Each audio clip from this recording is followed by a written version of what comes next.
Hello, everybody out there in Rumble X and YouTube land. Welcome back to Diego Knows. I, of course, am Diego. And I know that I'm doing a review right now on Eat, Pray, Love, but I needed to take a break from that real quick to do this video because I watched a movie last night. I watched Michael, the 2026 movie Michael, the movie about Michael Jackson's life. It's not the first movie they made about him. They made several, actually. There was a low budget one about I want to say maybe 10, 15 years ago they made. But there was one in 1992 called The Jacksons: An American Dream. And that aired on TV, and I watched it. I watched that in 1992. I remember I was a teenager, but I watched it. And it had Terrence Howard, Angela Bassett played Katherine Jackson. The guy that played Freddie Boom Boom Washington from Welcome Back, Kotter. I forgot his name, but he played Joseph Jackson in that. It was very good. And yeah, I think they had Vanessa Williams played Suzanne DePassy. Billy D. Williams played Berry Gordy, the founder of Motown. And Holly Robinson played Diana Ross. Looked nothing like Diana Ross. But I remember that. I remember that very well. And it was a big event. It was a two-part miniseries. And we learned the history of the Jacksons. Jermaine Jackson's son, Jermaine Jr., played his father in that. And I thought that was kind of cool. Okay. Little do we know that, fast forward 34 years in the future, and Jermaine's other son would be playing Michael in this movie. Okay. I watched that movie, so I felt I needed to talk about it. Okay. I took my son to go see Michael last night. And my son is 10 years old, and he just turned 10. And my son right now is around the age I was when Thriller really, really took off. Okay. And, a lot of people make jokes about Michael, and they did back then too. They did. And, a lot of kids made fun of Michael. They did, but there were terms of endearment. Okay, yes, they made fun of Michael, but deep down inside, we all wish we could have been as famous as him. We all wish we could have been as talented as him. That kind of a thing. But what I wanted to talk about was, as I watched the movie last night, a lot of the stuff I already seen before. The abusive father forcing the kids to practice and rehearse instead of go playing with other kids. He was a disciplinarian. We'd already seen that in the other movie I mentioned, all right, in the miniseries. That was already done in the miniseries, okay? The whooping their kid, all that kind of stuff, the abusive dad and all that. So we'd already seen it before, and we've seen it done better, okay? The miniseries was 4 hours long altogether. It was almost 4 hours long. They aired it across 2 nights. Okay, so they covered a lot of stuff in the miniseries. Okay, this movie was a 2.5 hour movie. They couldn't cover it all in one movie, so they skipped over a lot of things. All right, but watching it last night, the biggest thing I took from it was, like I said, I knew the history. I knew about the Jackson 5 already, but this movie, it's not a great movie. Okay, the story is very weak. There's not really much of a plot. The only really story here is Michael trying to get the courage to break away from his father. Okay, as far as he doesn't want his father to manage his career anymore. He wants to manage his own career. That is the arc. And as far as arcs go, it's a pretty flimsy one. Okay, clearly the Jackson family estate had a lot to do with it. I know Michael's son, Prince Jackson, yeah. He was one of the producers on this movie, and I believe they had a lot of stipulations as to how they were going to portray Michael, okay? And they really couldn't portray Michael in a negative light. And I think that had a big reason as to why the movie stops right at the beginning of the Bad Tour, which started in 1987, okay? And that's from memory. That's not from watching this movie, okay? I was there. All right, so I saw an interview with Paris Jackson. He basically, he had a lot of rules how his father was going to be portrayed, So they couldn't talk about the controversial stuff, okay? The stuff that came later in the 90s, okay? This movie clearly stops in 1987, okay? And it promises that there will be a sequel. So if this movie does well, which I think it will do, there will be a sequel, okay? But like I said, the movie's not great. It's not a great movie. The biggest problem with the movie for me are the talking scenes, okay, the dialogue. The scenes where the movie's taking a break, okay, where it's the breathing room. The breathing room scenes were very weak. I mean, you've got Katherine Jackson there. I don't know the actress that played her. She's no Angela Bassett, that's for sure. Angela Bassett, man, when she played Katherine Jackson, she was like, I don't love you. I don't love you no more. I don't love you no more. I mean, she went for it. And this was before she became famous. This Katherine was very, like, tranquilized, okay? Very, yes, Michael, you know I love you. Joseph, just very passive, okay? Yeah, that didn't work for me, okay? I'm sorry, but a lot of the scenes with her and Michael talking were very boring. I was waiting for something to happen. There's a lot of that in this movie. You've got his brothers there, Tito, Jermaine, Marlon, Randy. They're there, but they don't do anything. Now, I know Jermaine Jackson Sr. was a producer in this, just like he was in the original miniseries from 1992. And his son, Jafar Jackson, is playing his brother Michael in this movie. Okay, it's a family thing. But there was almost no relationship there between Michael and his brothers. It was very minimum. Okay, and definitely nothing, any personal relationships. So what I mean by that is in the original miniseries, 1992, one of the story beats in that miniseries was the relationship between Jermaine and Michael. Okay, when Jermaine quit the Jackson 5, well, actually, the Jackson 5 quit. They quit Motown and went to Epic Records. Jermaine stayed. He did not go with his brothers because he was married to Berry Gordy's daughter. Okay, he couldn't just jump ship.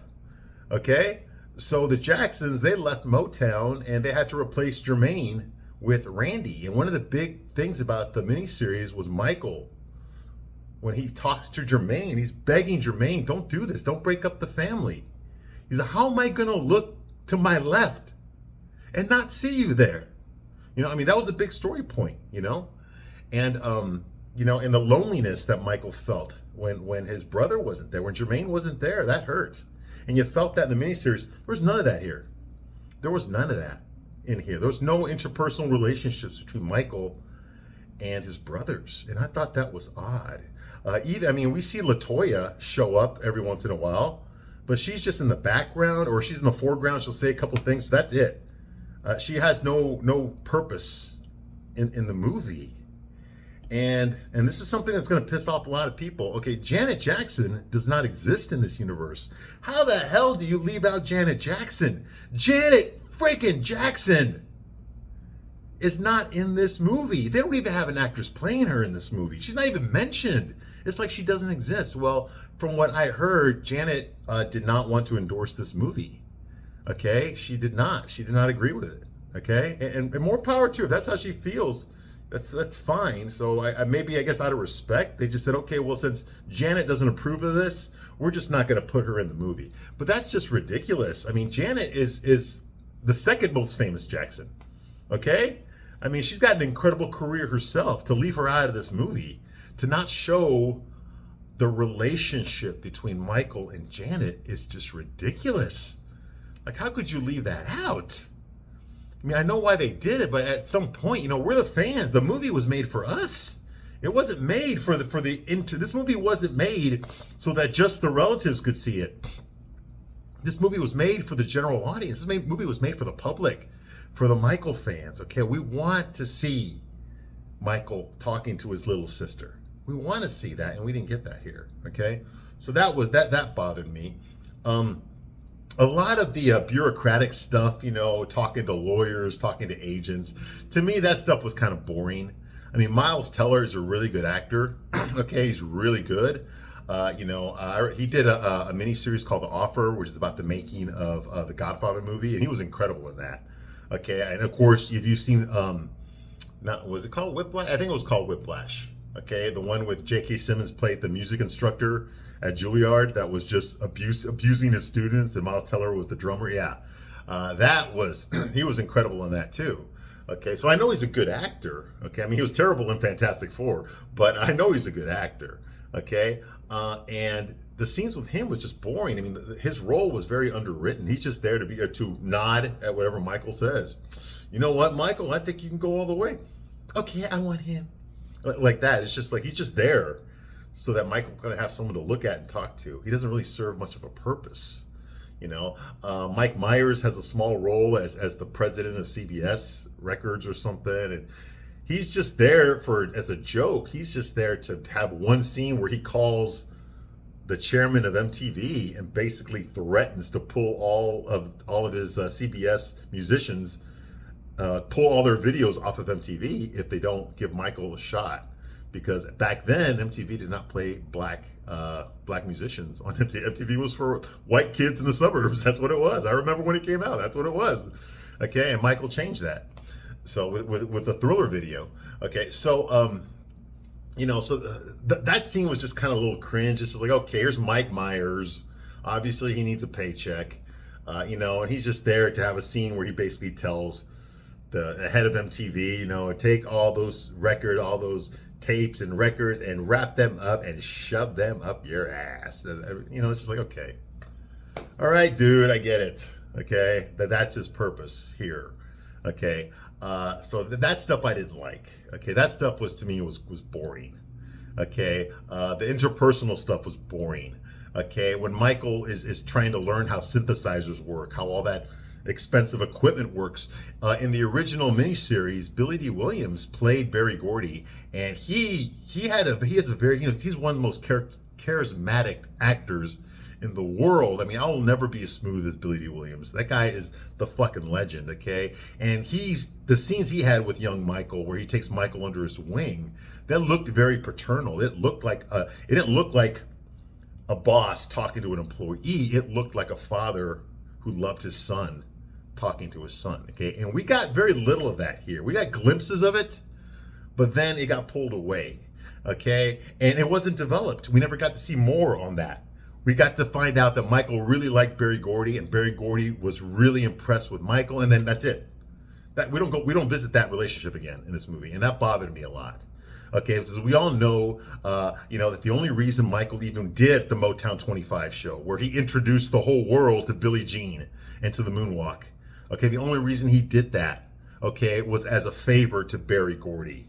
Okay, Berry Gordy asked him, "Can you please sing with your brothers?" Okay, this 25th anniversary celebration is a celebration of everything that I've done in Motown, everything I've tried to do. And one of the things I did was I showcased the Jackson 5. I made you all famous and rich. Okay, you guys haven't sung together in like 13 years. It would mean a lot to me if you would come and do this. And Michael said, okay, I will sing with my brothers again on one condition. Okay, he didn't want to do TV. Okay, because he had done a TV show with his brothers, the Jacksons TV show, and he hated doing it. He hated it. He absolutely hated it. It was a variety show, but I loved it.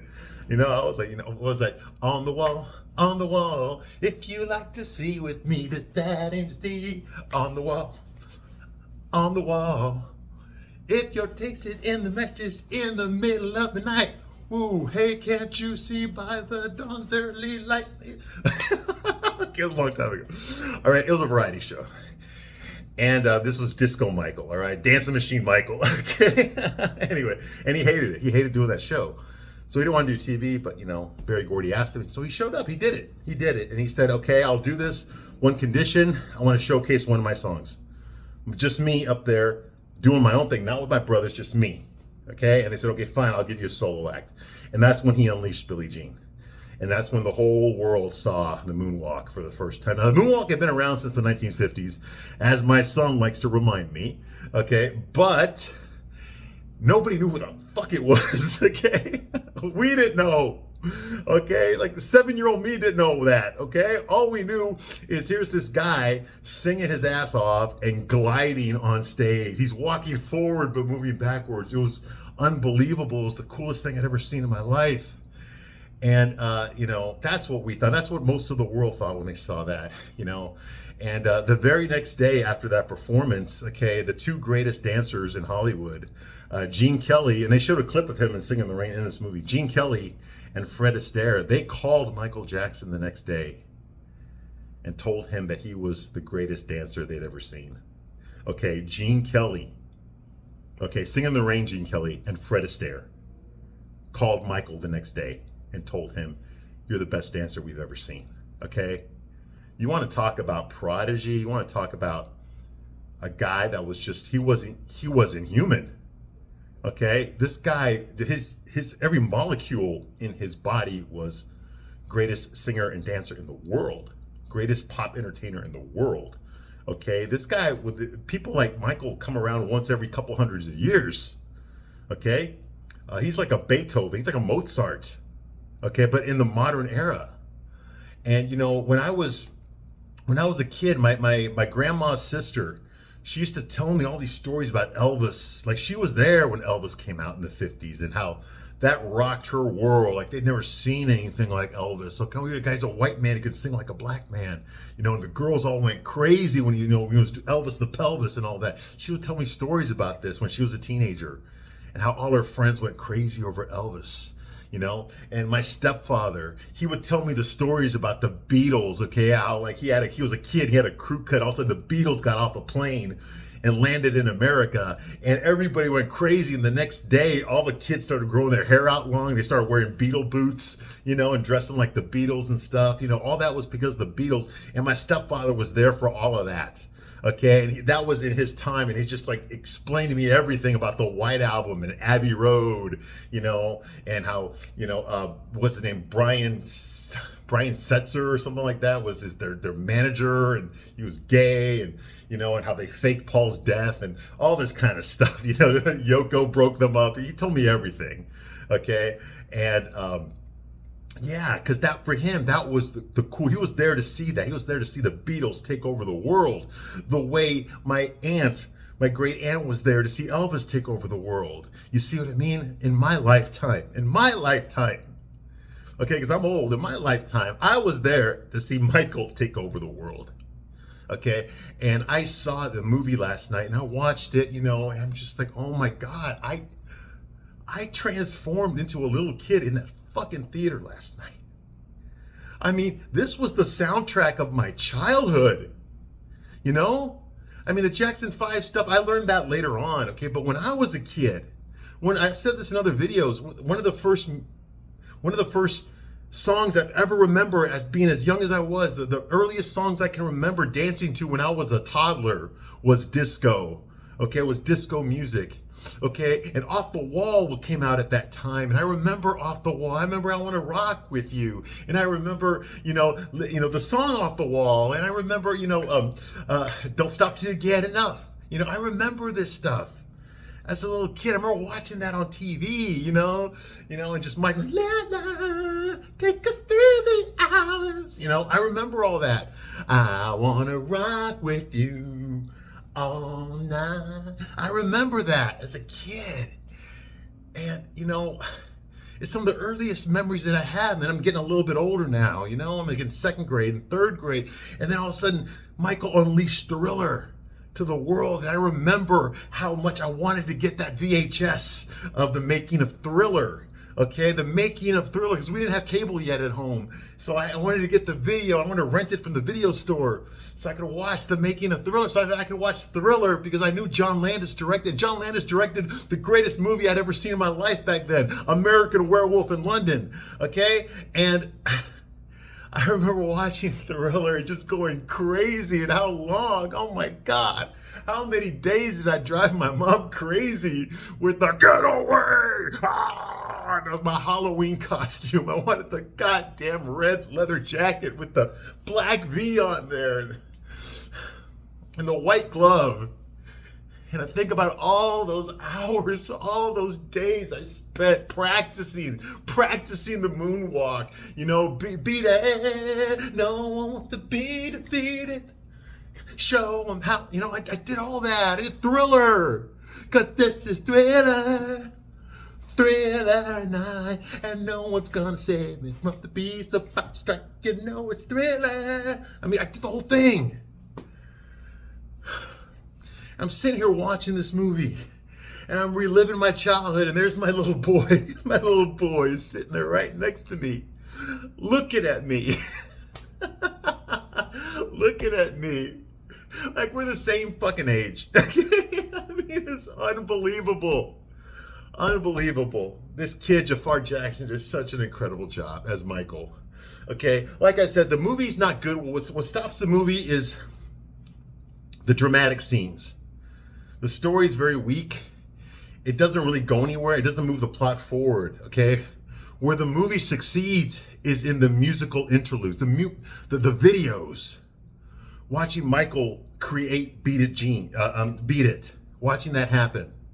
Watching him perform Billie Jean at the Motown Awards, okay? Watching him do his music, watching him on stage singing Human Nature. You know, tell them that it's human nature. You know, the best, like some of his best songs were in this movie. You know, and I'm watching all this, and I'm just going back in time, and I'm just, because the sound system was so great, and listening to Michael sing and watching him dance, and this guy looks like Michael. You know, if you blur your vision, it's Michael. You know, and the reason I'm getting so emotional right now is because I started thinking about, I'm watching this movie and I'm reliving my childhood. I'm thinking about when we moved to Texas. I'm thinking about when I started second grade. I'm thinking about the girl I had a crush on in the third grade, okay? I'm thinking about dancing in my grandma's basement, listening to, you know, Don't Stop Till You Get Enough, okay? In my grandma's basement, and I'm like 3 years old. You know, and all the people that were there back then, and how they're all gone now. They're all dead now. And I'm sorry, I usually don't get emotional in these videos, but I'm watching all this. It's like I'm reliving it. I'm reliving it all now. And damn, I don't want to cry in this fucking video. But I'm watching all of this, and I'm just remembering it all, remembering where I was, and remembering how I felt back then, and you know, back when my parents were still alive, and you know, my brother and I were fighting over the record player. He wanted to play the Go-Go's, and I wanted to play Thriller for like the 18th time. And I'm watching this, and all of that just came back. It just came back to me. The jumping up and down, the doing Thriller. You know, and the reason I got so emotional, I'll share this with you, okay? I'll tell you exactly why I'm emotional right now watching this, okay? Yes, all that stuff I said is true, okay? But here's the thing. Michael died in 2009, okay? And I remember when he died. He died the same day Farrah Fawcett died, okay? And we haven't seen Michael since then, you know, because life goes on. You know, at the end of his career, you know, I mean, he was addicted to drugs. You know, he had the scandal. You know what I'm talking about. Okay, there was that. His reputation had taken a hit. His last album, Invincible, I bought that CD, and it wasn't very good. It wasn't very good, and I hate saying that about Michael, but it wasn't. I listened to every song. The only song in that CD that was good in Invincible was Heaven Can Wait. That was a good song. I loved that song, but every other song was forgettable. You know, so Michael had kind of lost his touch. It's probably all the drugs that he was doing. I mean, they called him Wacko Jacko for a reason. You know, I mean, he married Elvis's daughter, and I mean, why would you do that? Okay, he had those kids with that nurse, his plastic surgeon's nurse. You know, that he paid her off. I mean, you know, so we know all about that. We know about that. Okay, the movie doesn't go there though, because it ends like in 1987. But the reason I got so emotional in front of you here, okay, was because I'm sitting there with my son, and the people in the audience, they were jumping up and dancing in the theater, okay?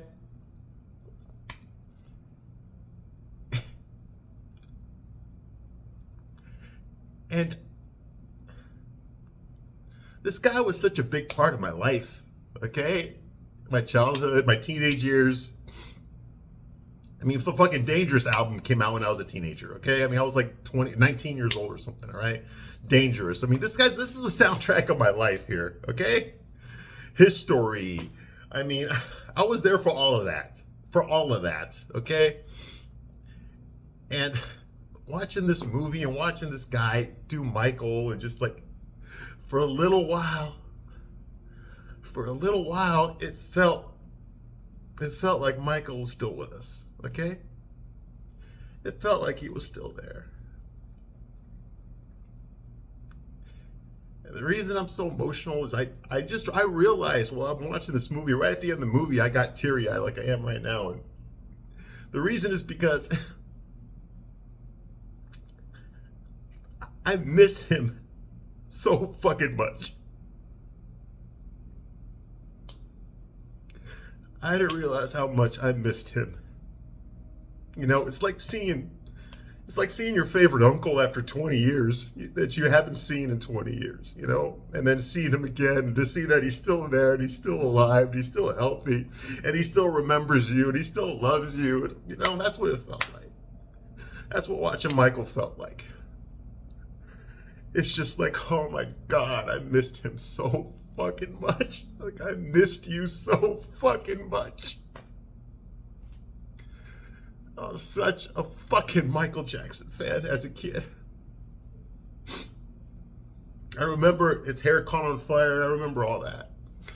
I remember Alfonso Ribeira from fucking Fresh Prince imitating him in the Pepsi commercial. You know, then he went on to Silver Spoons. I remember all that, and watching that movie just brought all of that back. It just brought me right back there, you know. And yeah, I didn't realize how much I missed him. I'm talking to him like I knew him. No, I didn't know him. But he was there when I was growing up. He was always a radio away, a record player. He was there. I had his albums. I watched his videos. I taped his videos. I used his songs to make my own videos. I did all this. So Michael was such a huge part of my life. And just watching that movie last night just reminded me how much I missed him. And how much I wish he was still here. You know? This guy was, in my opinion, the greatest fucking singer, dancer, pop star that ever fucking lived and probably ever will live. Okay? And I was there to see that. I was there to see that. I lived through that. You know? I remember We Are the World. I remember all of it. All of it. And I miss him. God, I fucking miss him so much. That's what this movie did to me, okay? And if you're a huge fan of Michael like I was, it will probably do that to you too. And even though I'm crying right now, let me tell you something. I was laughing. I was jumping up and down. I was dancing in the fucking theater, and I wasn't the only one, okay? I mean, Michael fucking had it, dude. He fucking had it. He had it. And when the credits rolled, that's when it hit me that he was no longer with us, you know? So yeah, that's what it felt like. And I'm sorry I got emotional. You know, I usually don't cry during this shit. But that movie started bringing back memories, bringing back stuff that I haven't thought of and felt in a long time. You know, riding my bicycle to the comic book store with my Walkman on, listening to fucking Off the Wall. You know, just things like that. That movie brought it all back. So if you're a fan of Michael, go see it. It'll probably do the same to you. Don't expect a good movie. Like I said, the storyline isn't really there. There's really the story arc is minimum. His bodyguard Billy is a major character in this movie, and he does nothing. Like, why the hell? Why would they give so much screen time to Billy the bodyguard? Okay, I mean, he's a bodyguard, not manager. Okay, why would they give so much screen time to the damn bodyguard? Okay, and give nothing to Janet? Nothing. You know, to me, that's just that's disingenuous. Okay, I'm sure they had their reasons. I have no idea why they made Billy the bodyguard a main character, and I mean main character. Okay, and not like Jermaine. You see what I mean? That's what I'm talking about. You know, so yeah. So other than that, yeah. Oh, the monkey, Bubbles the monkey. Okay, clearly that's Planet of the Apes CGI right there. You know, that's fucking Caesar from Planet of the Apes. Okay, that was not a real monkey. Okay, that was obvious that was a CGI monkey. So that I'm gonna take points away for that. Okay, characters were very undeveloped. The Jackson 5 to get almost no screen time. Catherine, the mom, she's there just to be the loving mom, but she doesn't affect the plot very much. Okay. The main characters are Joseph Jackson, Michael, and Billy the bodyguard. Okay, those are the main characters in the movie. Okay, Quincy Jones has like 2 scenes. Okay, and this guy produced Thriller, and he had only like 2 scenes. Okay, what the hell, Quincy freaking Jones. Okay, Diana Ross, we don't see her at all in the movie. Okay, and she was very close to Michael. Okay, just things like that. No Brooke Shields. Okay, what the hell? No Tatum O'Neal. Okay, apparently Michael lost his virginity to Tatum O'Neal. That's what he said, and she wasn't there. No, Brooke Shields was his best friend, and she wasn't there. Just things like that where I'm like, oh come on, you should have tried harder. They should have at least had a cameo or something, just something to expand the influence that Michael had. Okay, he wasn't just music. Okay, he partied with other celebrities. Okay, he was singing duets with Paul McCartney. Okay, and he was singing duets with Mick Jagger. Okay, he was singing duets with Stevie Wonder. I mean, he hung out with these people. He knew these people, and we got none of that. Okay, so I was like, come on. No love life at all. He wasn't. He was asexual in the movie. He'd rather play Twister, than than go pick up girls. Right? Okay. But where the movie succeeds is the music. Okay, when he's on stage performing his ass off, there's second to none. Second to none. Okay. I mean, Michael, he went up there on stage and he danced and sang like he was the greatest fucking entertainer that ever fucking lived. And you know what? He was. He was.